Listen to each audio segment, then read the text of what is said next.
Si tu ets cec, Més d'11.000 terrassencs i terrassenques viuen amb algun tipus de discapacitat física, sensorial, intel·lectual, malaltia mental o pluridiscapacitat. A més, tots ho som en potència perquè l'edat, un accident o una malaltia ens pot capgirar la vida d'un dia per l'altre.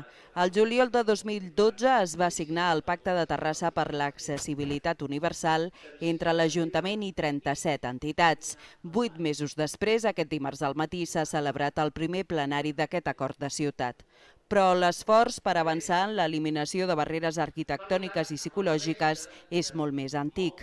Totes les actuacions es deriven del Pla d'Accessibilitat del 2002. Terrassa va ser un dels primers municipis d'Espanya i de Catalunya en dotar-se d'aquesta normativa. De fet, el 75% de les poblacions catalanes encara no en té.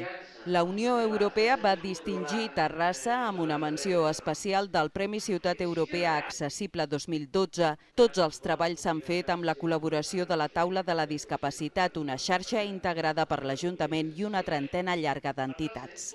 Heu aconseguit introduir l'accessibilitat a l'agenda dels grans temes de ciutat. Aquestes persones i entitats penso que han actuat en part per defensar legítimament els seus interessos, però també amb voluntat de participar directament en el disseny i en tirar endavant la ciutat. L'acte ha comptat amb la conferència Terrassa per l'Accessibilitat Universal de l'arquitecte Enrique Rovira Veleta. ser accessible és més barat.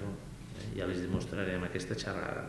És més barat i, si permeten, un altre acudit, és el gran negoci d'aquest principi de segle.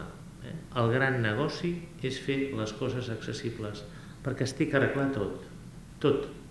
El plenari, obert als membres de la taula, associacions de veïns, de comerciants, professionals, empresaris i partits polítics, busca avançar en la construcció d'una ciutat accessible per a tothom.